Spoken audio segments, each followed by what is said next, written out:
We have tonight the Pentecost story, which comes from Acts, the 2nd chapter. When the day of Pentecost had come, they were all together in one place. And suddenly from heaven there came a sound like the rush of a violent wind, and it filled the entire house where they were sitting. Divided tongues as of fire appeared among them, and a tongue rested on each of them. All of them were filled with the Holy Spirit and began to speak in other languages as the Spirit gave them ability. Now there were devout Jews from every nation under heaven living in Jerusalem. And at this sound the crowd gathered and was bewildered because each one heard them speaking in the native language of each. Amazed and astonished, they asked, "Are not all these who are speaking Galileans? And how is it that we hear each of us in our own native language? Parthians, Medes, Elamites, and residents of Mesopotamia, Judea and Cappadocia, Pontus and Asia, Phrygia and Pamphylia, Egypt, and the parts of Libya belonging to Cyrene, and visitors from Rome, both Jews and proselytes, Cretans and Arabs. In our own languages, we hear them speaking about God's deeds of power." All were amazed and perplexed, saying to one another, "What does this mean?" But others sneered and said, "They are filled with new wine." But Peter, standing with the 11, raised his voice and addressed them, "Men of Judea and all who live in Jerusalem, let this be known to you, and listen to what I say. Indeed, these are not drunk as you suppose, for it is only 9 o'clock in the morning. No, this is what was spoken through the prophet Joel. In the last days it will be, God declares, that I will pour out my Spirit upon all flesh. And your sons and your daughters shall prophesy, and your young men shall see visions, and your old men shall dream dreams. Even upon my slaves, both men and women, in those days I will pour out my Spirit, and they shall prophesy. And I will show portents in the heaven above, and signs on the earth below, blood and fire, smoky mist. The sun shall be turned to darkness, and the moon to blood, before the coming of the Lord's great and glorious day. Then everyone who calls on the name of the Lord shall be saved." This is the word of the Lord. And you may be seated. It was the spring of the year 2004. My wife and I were preparing for our wedding that was coming up that June. And we were, let's just say, we were two poor graduate students. We were working our way through school. We ate way too many packages of ramen noodles in those days. And knowing we had a wedding coming up, we were pinching our pennies. Our parents helped us out as much as they could. But as we were planning this wedding and all the festivities that were to go around it, something occurred to us. We knew that if we were going to have any sort of honeymoon after that wedding, we were on our own to pay for this. Sadly, we loved to travel. We had that travel bug, and so we mulled over all our options. What could we do? And they all just seemed so expensive at the time. Well, that is until one day at the graduate school we both attended, we noticed an announcement in the school news. There was an advertisement for a scholarship the school was giving out to 6 different students for the following summer. It was a scholarship to study German in Germany. All expenses paid. Being creative and sort of cheap, I said to my soon-to-be wife, "This is it. Our honeymoon. We've got it. And it's in our price range, To which she gave me that look that she usually gives me when I have one of my brilliant ideas. "Just ignore the class part of it. Just think of all the traveling we can do," I told her. Well, my wife, being a little more grounded, she seemed to see all the obvious issues, like including the fact that we had to apply for the scholarship, actually get accepted, and then actually go to class while we were there. Well, believe it or not, we were actually awarded the scholarship. We applied for the scholarship and sort of respectfully sucked up to the professor, who was awarding the scholarship all semester long, and she eventually awarded both of us a scholarship. And it just so happened that we would be in Germany 2 weeks after our wedding, and we'd spend the first 3 months of our wedded bliss in Europe. Folks, I call that a honeymoon, huh? Oh, man. Well, we ended up at this little school in this quaint town, about a 30-minute train ride from Munich, with students who were quite literally from all around the world. In our classes, there were students from Mexico, Japan, Spain, Russia, Iceland, Norway, France. And it was just kind of wild, because there in the class, the only language that bound us was the German we were there to learn. We had to learn the language in order to communicate with one another. It was kind of wild, I have to admit. Well, one morning early on, we happened to make it to class a little bit early, and I was sitting with my fellow classmates waiting for our teacher to come in and begin the class, when all of a sudden 2 blonde-haired, blue-eyed students burst into the classroom, and they came in yelling at the top of their lungs, "Hans! Hans! Hans!" I didn't recognize them at all. But I sort of did one of these. It's me, raised my hand. At which point they both simultaneously grinned at me, and obviously excited, overjoyed, they came running over to me and began talking in a language that seemed sort of somewhat familiar, yet I had no idea what they were saying. It was sort of this chaotic and nutty experience. It created this big scene in this classroom. These 2 were so giddy with excitement that they just went on and on and on until they recognized the confusion on my face, and they realized that I didn't understand a word they were saying. To which their final words to me, with sort of longing and sadness in their eyes, were "Snakker du norsk?" which is Norwegian for, "Don't you speak Norwegian?" You see, these were 2 lonely students from Norway who were there studying at the institute like us, far, far away from home. And when they had read the class list and saw that there was a Hans doll in the class, they were more momentarily thrilled, because finally they thought they had found another Norwegian. Huh? Folks, every year on this weekend, Pentecost weekend, we call this weekend, we read this same story that we read from the book of Acts. It's this wild and crazy, sort of unbelievable story about wind and fire, about people from all over, believers, non-believers, insiders, outsiders, a story about an experience where it's all about languages. It's about languages. You see, Jesus has died, he's risen, and he's ascended to heaven. And now the story says that all those believers, all those who followed Jesus, were huddled in this one house together. And I imagine they were there and they were afraid, they were unsure, they were wondering, what next? Now that Jesus is gone, what are we going to do?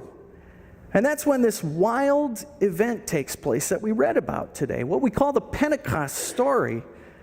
There in that room where they were gathered, wind began to blow, it said, and there was fire.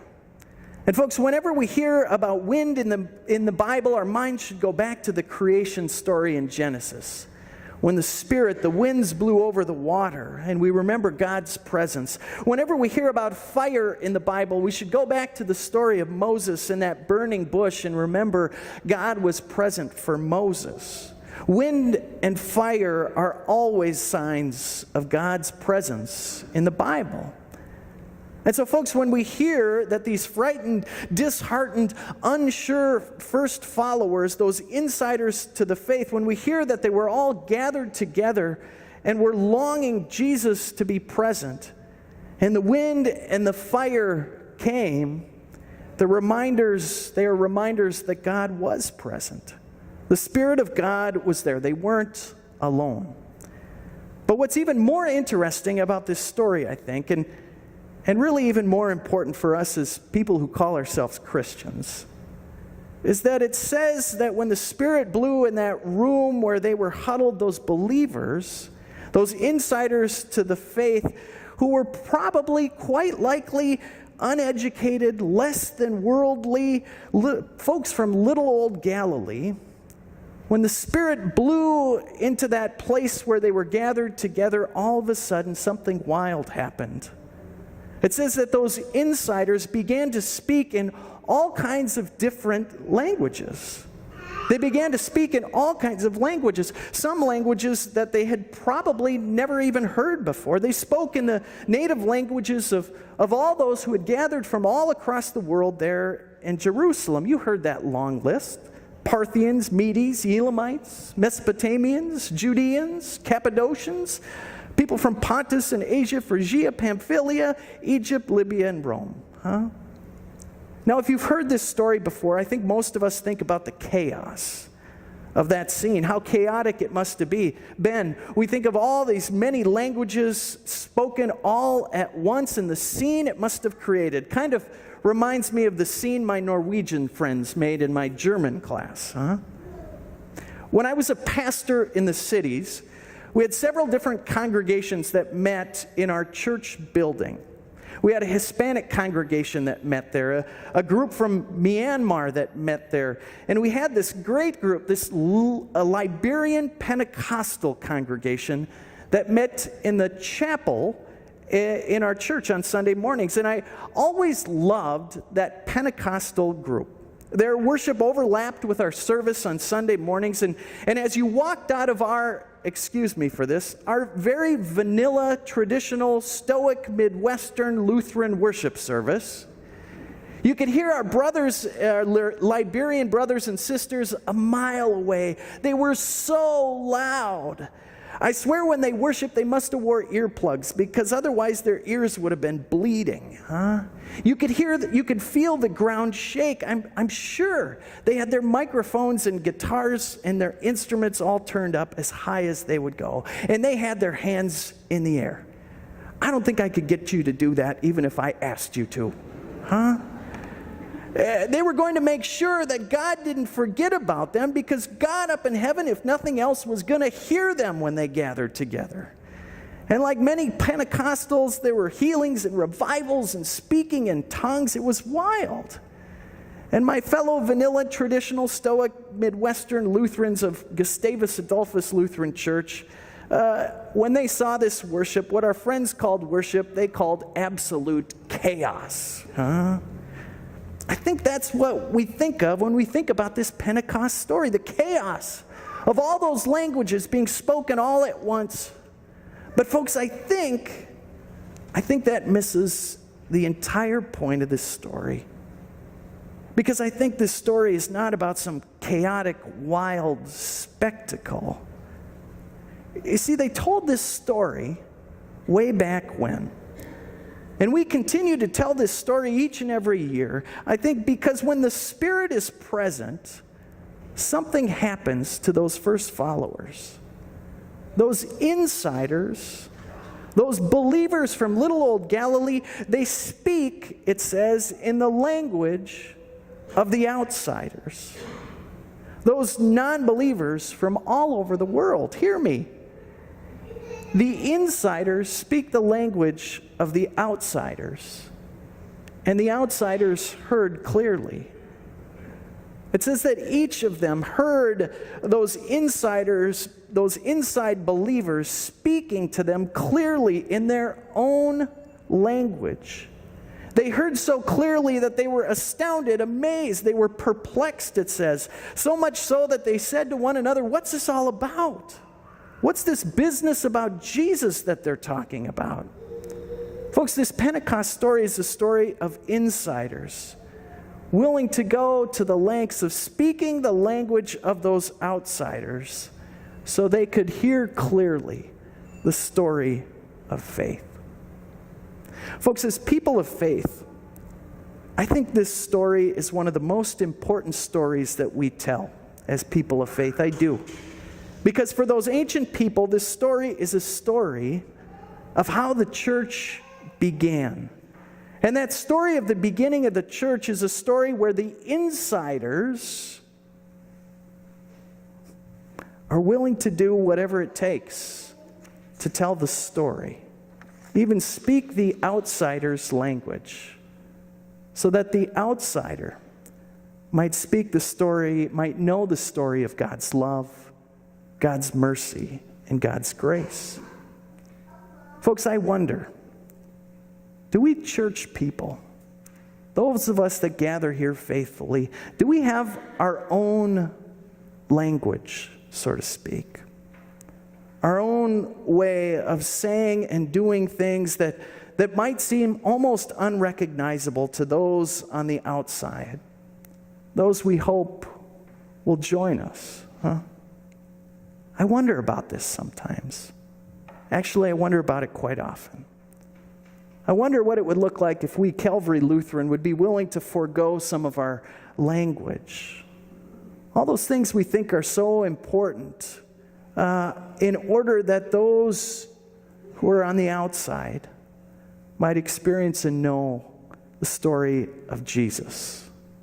That they might, like those outsiders way back when, even ask, what's this all about? What's going on over there at that Calvary? I want what they have. I'm going to guess that somewhere along the line in your life, somebody spoke your language, spoke the story of faith in your language. Because that's why you're here, I think. Somebody shared the story with you. Maybe it was a spouse or a dad. Maybe it was a Sunday school teacher or a preschool teacher like we have here at Calvary who got down on their knees each week during Sunday school and spoke the story of faith in the language of a kid. Maybe somewhere along the way a parent or a grandparent taught you how to fold your hands and pray with them. Maybe a friend or a pastor or someone sat with you during a time of loss and talked the faith to you in a language you needed to hear. Folks, I think somewhere along the line, someone spoke your language, didn't they? So that you might know the amazing, ridiculous, endless love this God of ours has for you and for me. And for this we give thanks. Thanks be to God. Amen.